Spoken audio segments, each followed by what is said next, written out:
Dans le village de Lolabé à Kribi au Cameroun, Brice, le chef de ce village, a convoqué tous les habitants pour discuter de la relocalisation du village. Un grand événement pour tout le monde.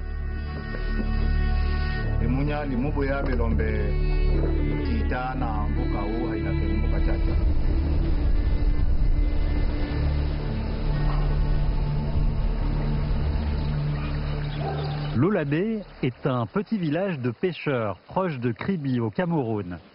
Il y a quelques années, le gouvernement camerounais et le gouvernement chinois ont conjointement lancé la rénovation du port en eau profonde de Kribi. Le 2 mars 2018, lorsque le nouveau port a été mis en service, la phase 2 des travaux d'expansion était sur le point de commencer. Comme le village de Lolabé se trouve dans la zone des travaux, les habitants étaient contraints de quitter cette terre qui était celle de leur famille depuis des générations. Oui, ça n'a pas été facile de recevoir cette nouvelle de déménagement. Et pour cela, certains villageois avaient dit qu'eux ils ne partaient pas et ils restaient sur place. Mais bon, le seul problème reste ce problème dont je vous ai souligné tantôt.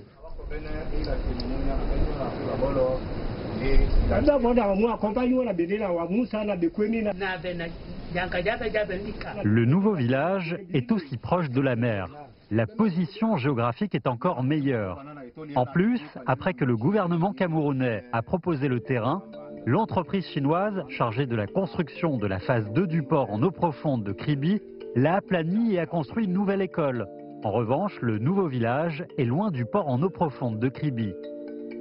Il faudrait même dire que l'arrivée de ce grand projet du port a, d'une manière ou d'une autre, ou alors plus ou moins,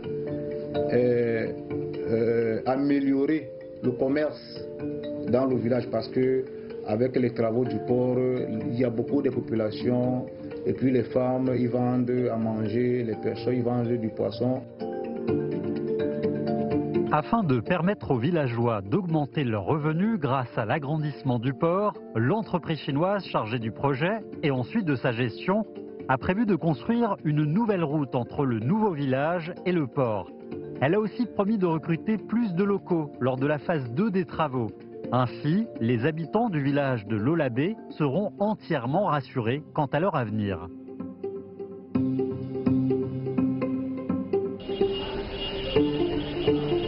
Un port a changé le mode de vie traditionnel dans ce village de pêcheurs. Les habitants sont prêts à embrasser les changements apportés par la civilisation industrielle moderne. Ils savent que de tels changements se produisent tous les jours sur le continent africain. 今天的非洲呈现出蓬勃发展的新景象，令人振奋，令人鼓舞。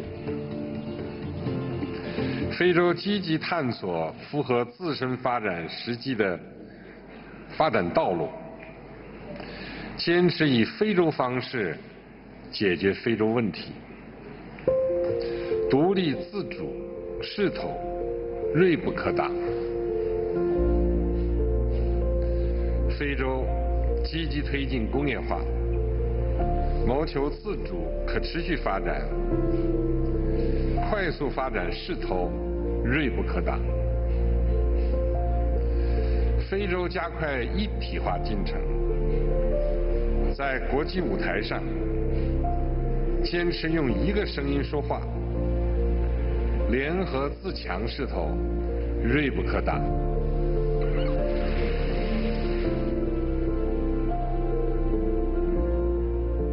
L'Afrique, aujourd'hui le continent le plus porteur et le plus prometteur au monde, représente un nouveau pôle sur la scène internationale au niveau politique, économique et culturel.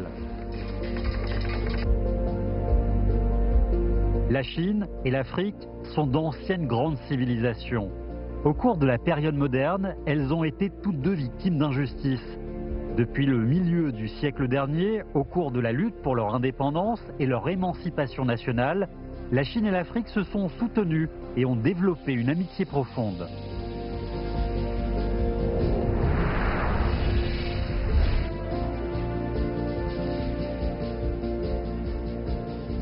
This one was opened about 40 years. The things inside, you know, this one, that machine to push the tree.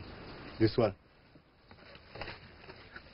Les outils utilisés pour la construction de la voie ferrée ont été oubliés dans cet entrepôt abandonné. Passon Ngossa ne supporte pas l'idée de les jeter parce qu'il y est trop attaché.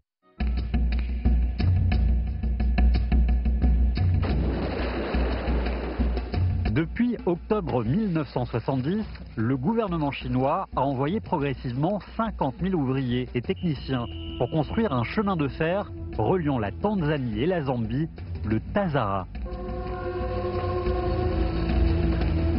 I stay a long time, from 1987 until now. To make this house, we stay this house. Me, we stay that place where the Chinese make where we stay. Aujourd'hui, le Tazara fait partie de la vie économique de la région. Artère du réseau de transport dans le sud-est africain, reconnue comme étant la route de l'amitié et la route de liberté, le Tazara est aussi le meilleur témoignage de l'amitié et de la coopération entre la Chine, la Zambie et la Tanzanie.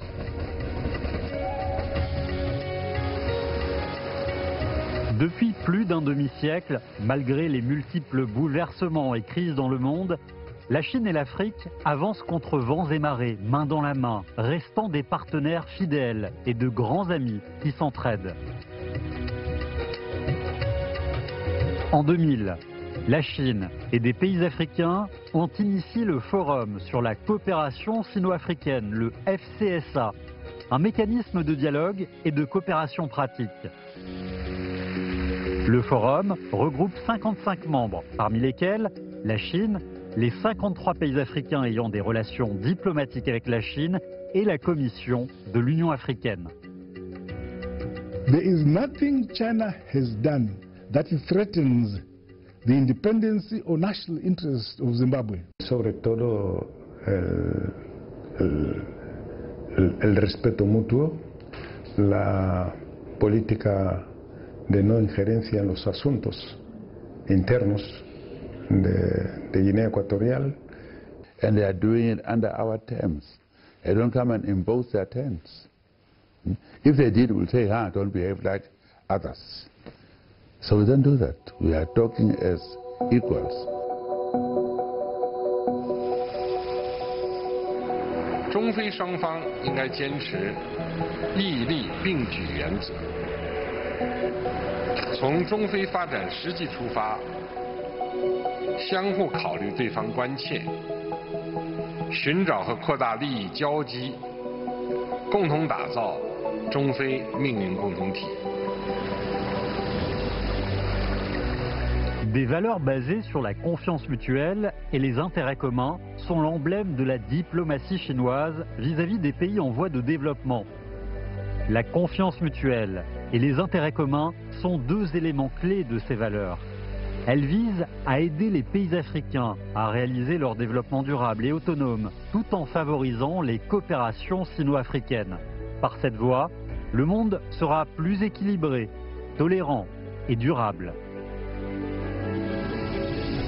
La distance n'empêche pas les rencontres. En 2015, au sommet de Johannesburg, le président chinois Xi Jinping a énoncé ses engagements vis-à-vis de l'Afrique.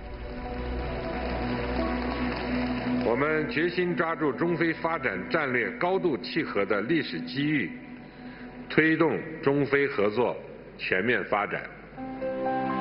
围绕中非全面战略合作伙伴关系5大支柱，着力实施工业化、农业现代化、基础设施建设、金融、绿色发展、贸易和投资便利化、减贫惠民、公共卫生、人文、和平和安全10大合作计划，不断充实中非全面战略合作伙伴关系的内涵。 Ces 3 dernières années, grâce aux efforts conjoints, les 5 piliers des relations sino-africaines basées sur l'égalité et la confiance mutuelle sur le plan politique, la coopération gagnant-gagnant sur le plan économique, les échanges et l'inspiration mutuelle sur le plan civilisationnel, la solidarité et l'assistance mutuelle sur le plan sécuritaire, ainsi que la coopération et la coordination dans les affaires internationales ont été de plus en plus consolidés. Les 10 programmes de coopération sont menés en parallèle dans leur totalité. Depuis le sommet de Johannesburg, le président Xi Jinping et une vingtaine de ministres chinois ont visité plusieurs pays d'Afrique. Les dirigeants africains se sont rendus aussi une vingtaine de fois en Chine. Les visites officielles se sont multipliées ces dernières années. Les échanges entre les gouvernements, les partis, les assemblées, les armées et les villes se sont intensifiés au sein des membres du FCSA. Le partenariat stratégique sino-africain s'est renforcé de jour en jour. La Chine et l'Afrique sont entrées dans une nouvelle ère de leur collaboration. The only thing that I would like to say to Chinese people is welcome them. There is the opportunity in Tanzania, there is still that room of us working together. Apprendre à parler le chinois, parce que je rêve d'aller dans ce pays. Now must be I make a good relationship because they are friends. Since independence, this road has never been touched. But now you people have come and then we have it ready. It will be good for the whole community. We learn many things from Chinese people, like using time, having a plan. They built us, they provided us with this infrastructure. So your China because you are good. God bless you.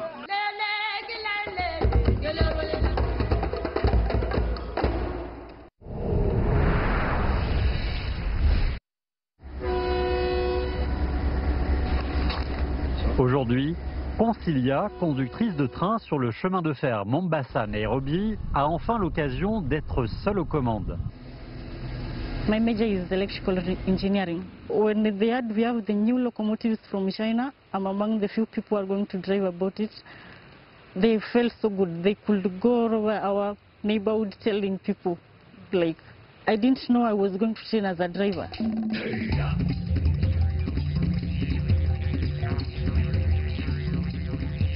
Le 31 mai 2017 est la date de mise en service du train qui relie Nairobi, la capitale du Kenya, et Mombasa, ville portuaire dans le sud du pays. Au 2e jour de son lancement, les trains ont commencé à transporter des passagers. Concilia travaille depuis ce jour-là sur cette ligne. Pour parcourir la distance de 480 km entre les deux villes, il fallait auparavant plus de 10 heures, alors qu'aujourd'hui, ça se fait en seulement 4 ou 5 heures.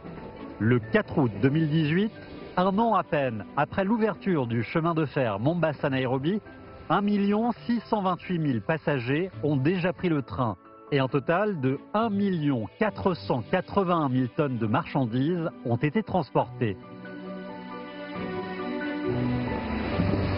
Because this is just an industry that is starting. We have a long way to go, and at some point and time, we need to transfer the knowledge you have learned directly from the Chinese to other Kenyans. So I want to learn the knowledge from the Chinese so that in the future I can transfer it to other Kenyans.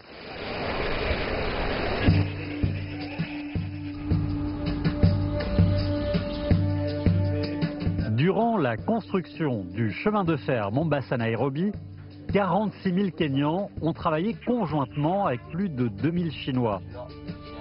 Le projet a fait croître l'économie du pays de 1,5%. Ce projet fut la plus grande infrastructure après l'indépendance du Kenya. Chargé des rêves des Kenyans pour développer leur économie, ce réseau ferroviaire s'étendra vers les régions plus reculées, dans l'Est et le centre de l'Afrique.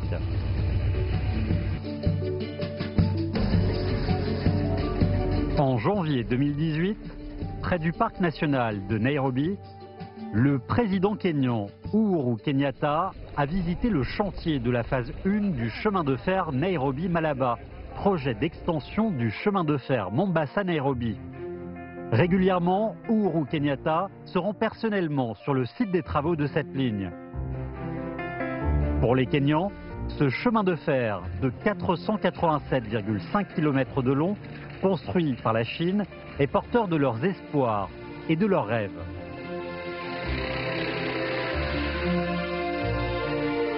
L'agenda 2063 que la Commission de l'Union africaine a publié en 2015 a décrit la stratégie de l'industrialisation à long terme et les projets du moyen et court terme. Leur objectif sera d'optimiser le processus d'industrialisation et les structures économiques pour maintenir un développement durable. Dans ce processus, de plus en plus d'entreprises chinoises ont rejoint les programmes de partenariat.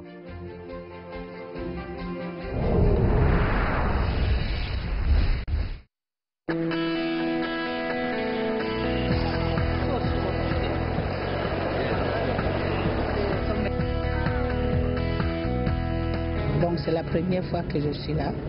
Et notre relation avec la Chine, c'est-à-dire que la Guinée équatoriale, il y a de beaux relations entre Guinée équatoriale et la Chine. C'est-à-dire que nous sommes ici comme c'est nous. Maria Bengono est la maire de Malabo, la capitale de la Guinée équatoriale. Sa visite en Chine a pour but de discuter des grands projets du développement urbain de sa ville au Forum sur la coopération des gouvernements locaux. Monsieur le vice-président,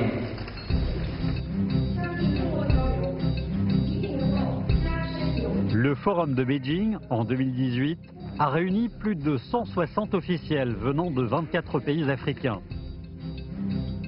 Il a pour but de concrétiser les 10 programmes de coopération au niveau municipal ou régional, afin de trouver les solutions pour supprimer la pauvreté et trouver un modèle de développement durable.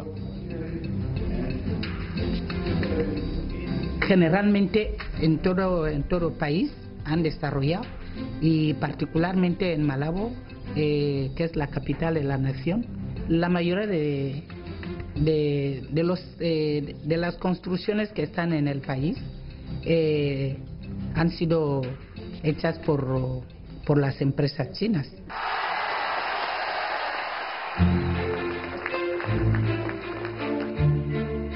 Dans le cadre du mécanisme de coopération sino-africaine, un grand nombre d'infrastructures, zones économiques et de parcs industriels ont été mises en œuvre en Afrique.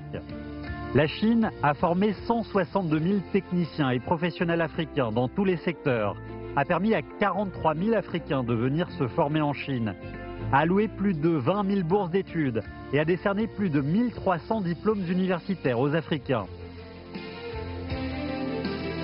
这些项目在带动中国的企业、产品、技术和标准走出去的同时，更是为非洲国家带去了先进的技术、管理的经验和专业人才，发展了非洲国家的基础产业，改善了非洲国家的投资环境，增强了非洲经济的造血能力，促进了非洲经济可持续发展和民生的改善。And I'm a beneficiary of the Chinese assistance because I'm here at the Malawi University of Science and Technology. They are my brother. Every day I'm together with them here. Chinese for here. They understand to me. China is amazing. The Chinese are regarding many aspects of life. And what comes into my mind is Kung Fu. You know, it's really interesting.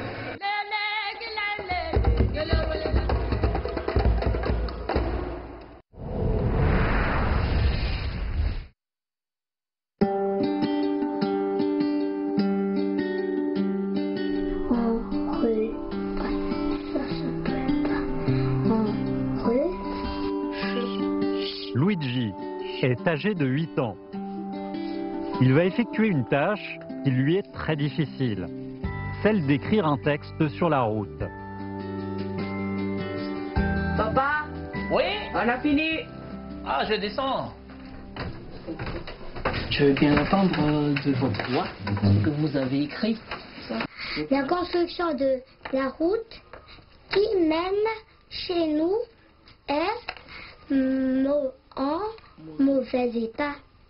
Ça nous met en retard.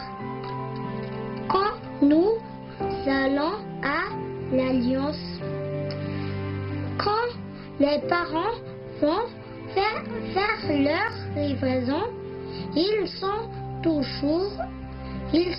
en retard. Ah, fais bien attention de ne pas le casser, hein. Laisse-le tranquille, il faut encore des œufs, elle faut encore des œufs. La famille de Luigi possède un grand élevage de volailles. Il aide son père tous les jours pour l'entretien et le transport des œufs au marché.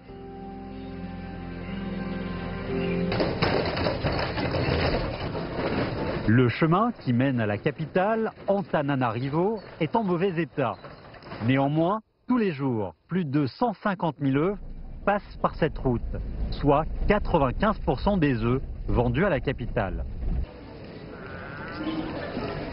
Quand les fermiers font leur livraison, quelques œufs sont parfois cassés, car la route est mauvaise.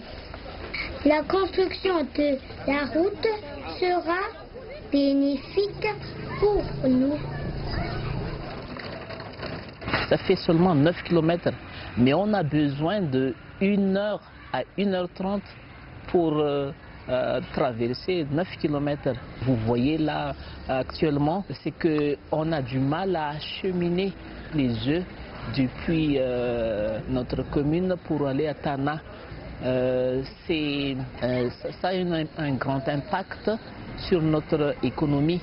Nous souhaitons vraiment une construction d'une vraie route.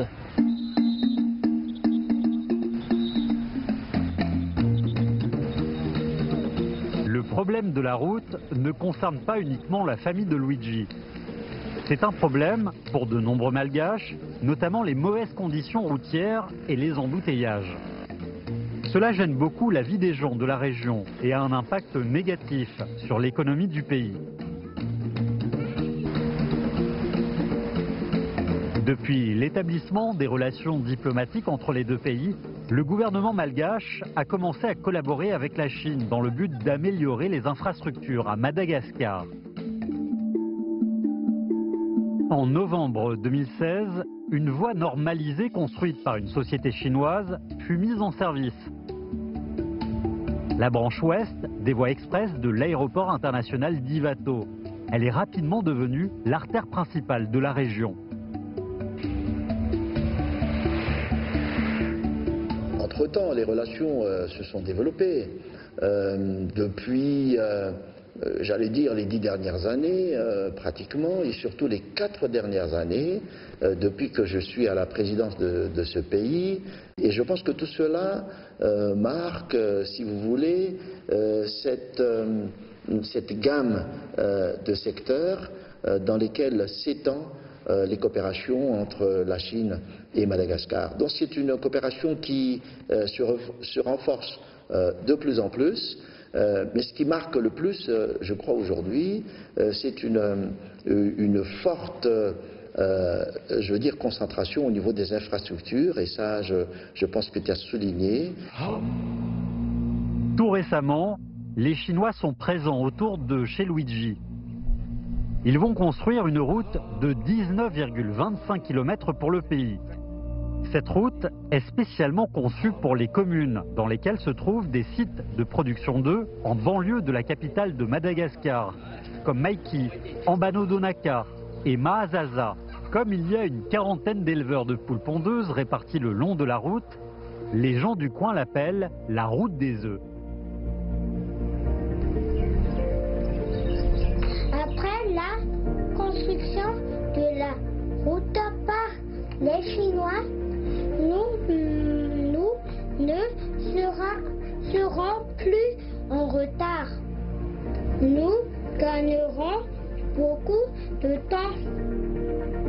Le bénéfice mutuel de la coopération sino-africaine a été salué par les gouvernements et les peuples africains.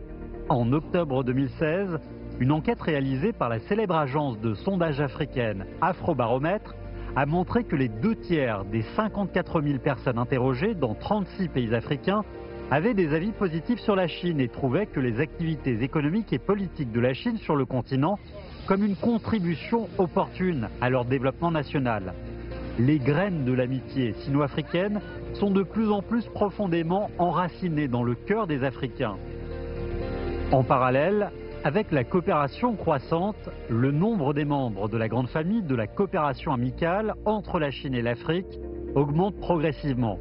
Le 17 mars 2016, la Gambie a rétabli ses relations diplomatiques avec la Chine. Le 26 décembre 2016, Saomé et Principe a repris ses relations diplomatiques avec la Chine. Le 26 mai 2018, le Burkina Faso a fait de même. La coopération sino-africaine bénéficie de plus en plus à la population africaine. En juillet 2016, 6 mois après l'annonce des 10 programmes de coopération par le président chinois Xi Jinping, la conférence des coordinateurs pour les projets du sommet de Johannesburg s'est tenue à Beijing, réunissant plus de 300 participants venant de 52 pays membres africains.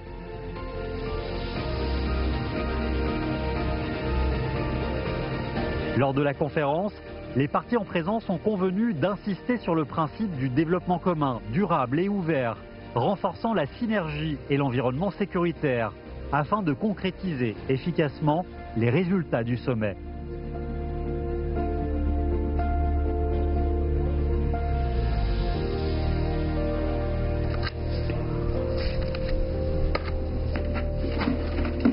À 8 ans, Luigi attend avec impatience que la route des œufs qui passe près de chez lui soit construite. Ce qu'il ignore, c'est que pour réaliser son rêve, les gouvernements de Madagascar et de Chine ont travaillé énormément et de manière efficace.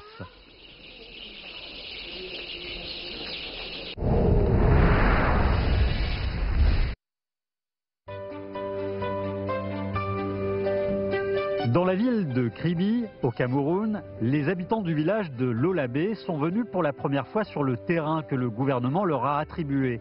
Ils sont prêts à y construire leur nouvelle maison. Nous sommes tous prêts, nous sommes même contents, nous voulons partir.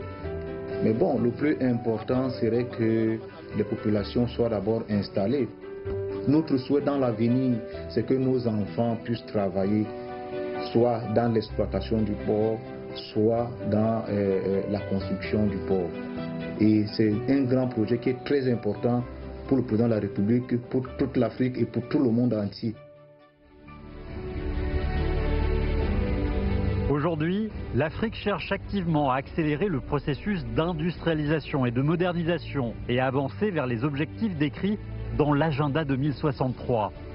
La Chine, elle, s'efforce à réaliser ses objectifs des 2 centenaires et du rêve chinois. L'union des forces rendra tout possible. Les stratégies de développement de la Chine et des pays africains sont hautement compatibles. La coopération et le développement sino-africain présentent des besoins et des avantages mutuels. Nous allons travailler ensemble pour construire une communauté de destin plus resserrée encore entre la Chine et l'Afrique. Nous planifierons ensemble la voie à suivre dans le futur en donnant un nouveau sens aux relations et à la coopération sino-africaine. La nouvelle fusion du rêve chinois et du rêve africain a commencé. 2018 sera un autre nouveau point de départ pour la coopération sino-africaine.